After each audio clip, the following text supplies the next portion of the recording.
Bapa-Bapa sama-sama ada di dalam kerajaan surga. Kemudian juga tadi Ibu siapa tadi? Ana. Ibu Ana. Kemudian Ibu siapa tadi? Terus Pak Paulus. Ya. Puji Tuhan. Saudaraku, Pak Paulus mengingatkan kita tidak gampang kita untuk ikut Tuhan, tapi asal kita yakin, kita percaya, hanya dekat Allah saja. Kita tenang. Dunia ini bisa kasih apa sih sama kita? Dan sistem-sistem dunia, apalagi kerajaan kegelapan, kuasa kegelapan, ujung-ujungnya kita masuk neraka. Ujung-ujungnya kita tidak akan mengalami kehidupan kekal.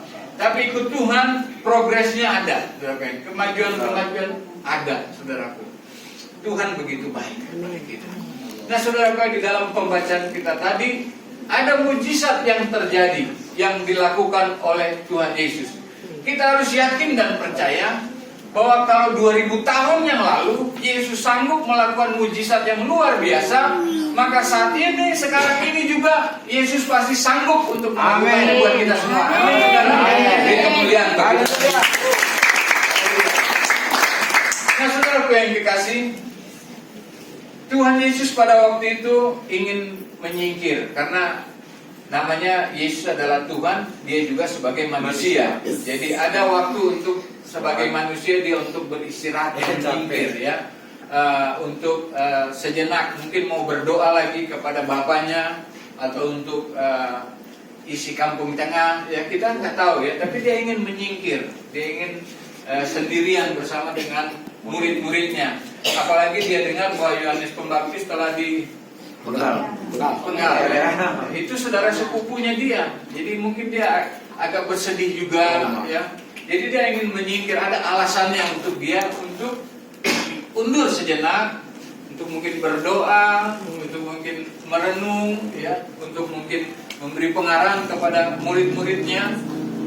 Tapi intinya dia mau beristirahat sejenak. Tetapi ternyata tidak bisa, saudaraku yang kekasih. Dia ajak murid-muridnya menyeberang danau. Ternyata ikut yang lain dengar, dia mau ke seberang, ikut semua, saudara. Ikut semua. Tadi dibilang lewat kota-kota, artinya kan jauh sekali, saudara. Jauh. Ya, kalau di sini rumah di mana? Nggak jauh kan? Tadi ada yang di pinggir kereta ya?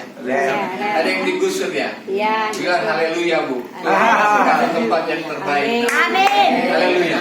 Jadi saudaraku yang kekasih, mujizat itu bisa terjadi karena ada iman dari orang-orang itu.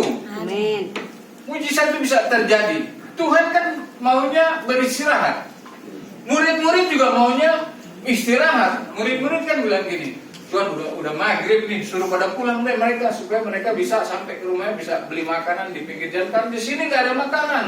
Dan Yesus bilang apa? Kasih makan mereka.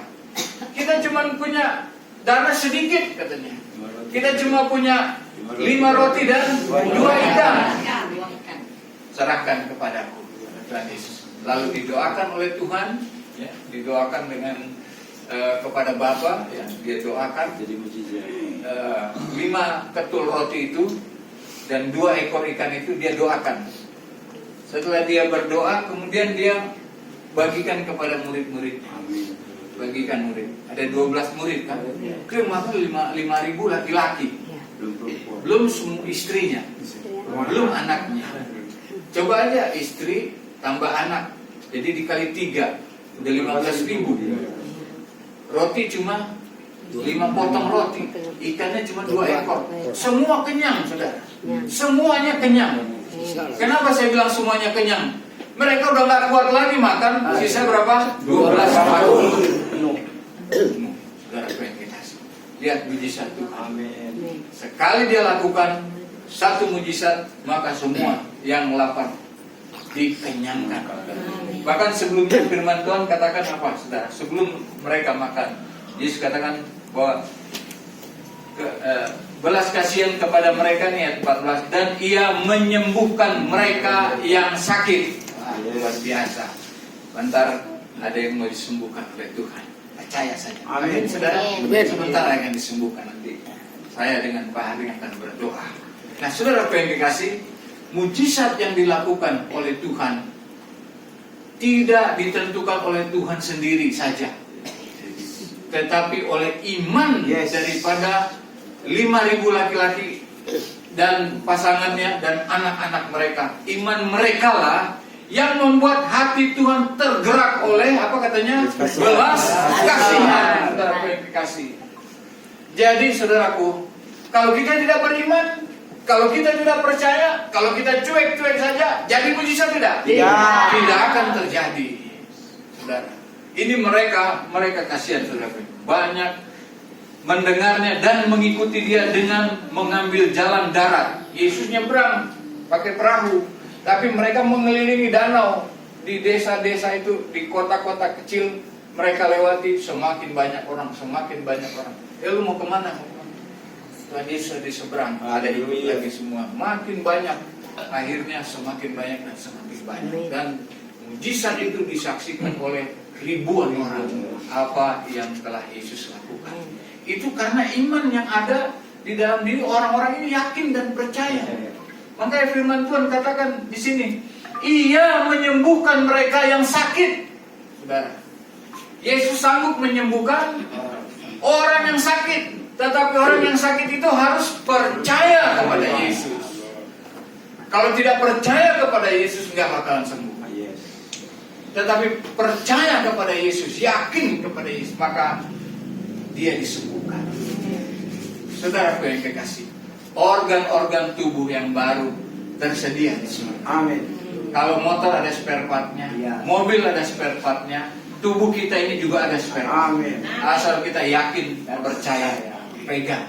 Memang tadi Pak Caniago, Pak Paulus, ya, Ibu Ana, Ibu Tuti, memang tidak gampang menjalani kehidupan beriman ini. Tetapi di dalam pergumulan dan tantangan masih ada nggak sukacita? Masih ada sukacita di dalam Tuhan. Karena Tuhan akan menghibur kita, Tuhan akan memberi kekuatan, Tuhan akan memberkati kehidupan kita. Amin. Saudara yang dikasih, di dalam kisah ini pada Tuhan ada belas kasihan. Pada Tuhan, Dia tidak akan menolak siapapun yang datang kepada Dia. Seberdosa-berdosa apapun diri kita, Dia tetap mau menerima kita. Amin, saudara. Seapa kita, saudara yang dikasih, bagaimanapun keberadaan kita, tetapi kalau kita mau datang kepada Dia, maka Dia akan menyambut kita. Asal kita yakin, asal kita percaya. Saudara yang dikasih, kita kan tidak mau kita setiap bulan berkumpul seperti ini saja, seperti saya. Tetapi harus ada progres, saudara yang dikasih. Tahun depan sudah mulai ada yang memiliki kemajuan. Ibu kita nanti sudah tidak tinggal di pinggir jalan kereta, sudah ada pondokan mungkin biar kecil-kecilan, sudah ada dagangan mungkin. Itu suaranya indah itu, suaranya luar biasa, ya. Suaranya, talentanya ada. Kita juga semua harus punya progres, harus punya doa. Doakan anak kita supaya anak kita berhasil di dalam dunia, supaya biayanya dicukupkan oleh Tuhan. Ada saja caranya Tuhan. Kita mungkin nggak sampai kepikiran kita, tapi nanti ada caranya Tuhan menolong kita.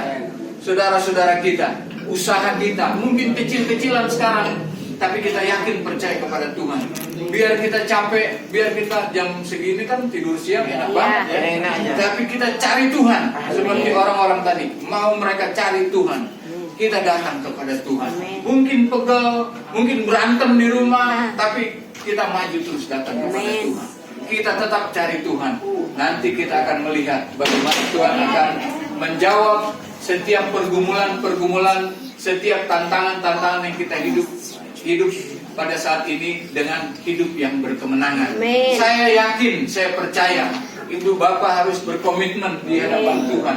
Karena saya katakan tadi, pada Tuhan Yesus ada belas kasihan. Waktu Yesus lihat kita, lihat saya dan saudara, Dia tidak lihat itu musuh saya, Dia tidak, tapi Dia melihatnya dengan apa? Belas kasihan. Artinya Dia siap untuk menolong kita. Amin. Saudaraku yang dikasih, Bartimeus yang buta, waktu dia bilang, Yesus anak Allah, kasihanilah aku. Waduh, orang banyak bilang, diam, guru mau lewat, mau jalan, gak usah diberhentiin. Makin keras dia berteriak, makin keras. Orang-orang seperti itulah yang didengar oleh Tuhan. Orang-orang yang menyuruhnya diam itu adalah tantangannya. Tetapi iman kita di waktu Yesus jalan, saudara, paling sedikit yang ikut dia itu 3.000 orang. Kiri kanan, depan belakang, Yesus di tengah-tengah jalan. Bayangin kalau 3.000 kayak di stadion sepak bola. Tapi waktu si buta ini, Bartimeus si buta ini berteriak, Yesus, Anak Allah, kasihanilah aku. Dia dengar, saudara. Dia dengar. Di situ ada nggak orang buta yang lain? Ada. Di situ ada orang yang bermasalah? Ada. Tapi dia belum tentu percaya kepada Tuhan. Tapi pada waktu dia bilang, Yesus, Anak Allah, berarti dia tahu siapa Yesus itu. Amin. Yesus itu adalah Tuhan. Yesus adalah Raja. Kemuliaan bagi Tuhan. Yesus sanggup menolong siapapun yang berseru kepadanya. Karena itu, saudara yang dikasih, hidup kita pasti akan diubahkan. Tetap kita setia mencari Tuhan. Tetap kita sungguh-sungguh cari Tuhan. Saya mau ada teman-teman yang perlu ajak ya, untuk ketemu dengan Tuhan.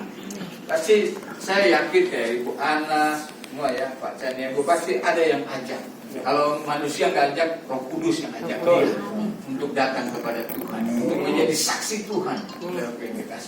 Nah, saudara, sekarang kita bicara tentang murid-murid. Murid-murid ini, saudara yang dikasih, tadinya mereka tidak tahu apa yang akan Yesus lakukan.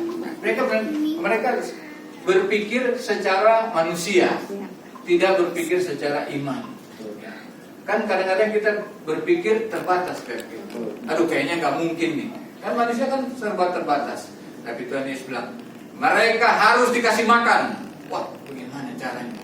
Mereka mulai kreatif ya. Gimana ya? Cari. Ternyata mereka cuma dapat berapa tadi? 5 roti dan 2 ikan. Cuma itu. Jadi cuma itu yang mereka mampu mereka bawa kepada Tuhan. Dan Tuhan lipat gandakan. Nah, saudara yang kekasih, kita juga jangan cuma kita berhenti sebagai orang-orang yang khalayak banyak ini mengejar-ngejar Tuhan Yesus. Memang itu baik, tetapi tambah lagi kita mau melayani Tuhan. Amin. Saudara, kita mau melayani Tuhan. Kita mau menolong sesama kita. Kita mau mengulurkan tangan kita untuk teman-teman kita yang membutuhkan pertolongan. Kenapa? Karena Yesus penuh dengan belas kasihan. Pada waktu kita mengalami belas kasihan Tuhan, maka belas kasihan Tuhan itu adalah ciri bagaimana kita orang-orang yang telah diselamatkan, orang-orang yang diberkati oleh Tuhan. Maka ciri itulah kita harus berikan kepada orang lain. Kita mungkin dapat berkat, ya. Ada saudara kita yang kurang, kita dapat 5 kilo, ya. Kita kasih mungkin 1 kilo, setengah kilo. Apa yang bisa kita bantu, kita tolong. Kita tahu nggak yang punya 5 roti dan 2 ikan ini siapa? Seorang anak, saudara yang kasih.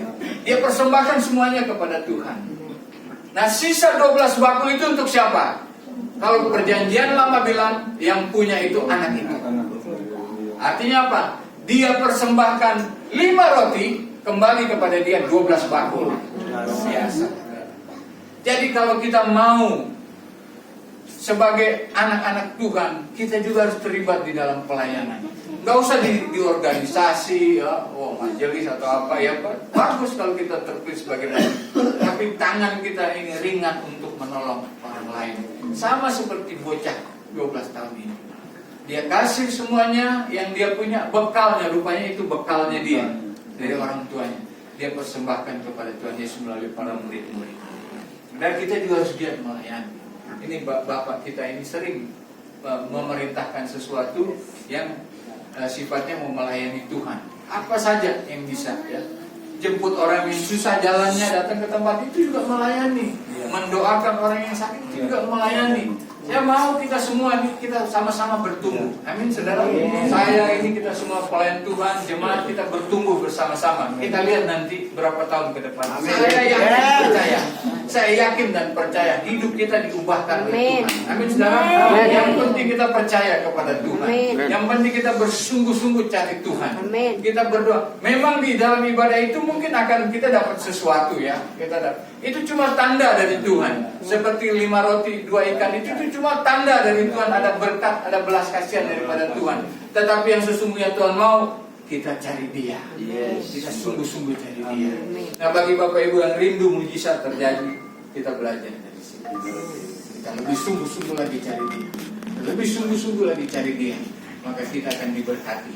Apapun yang menjadi pergumulan kita, Tuhan pasti akan menjawabnya menurut kekayaan dan kemuliaan yang ada padanya. Haleluya. Tuhan Yesus memberkati kita semua.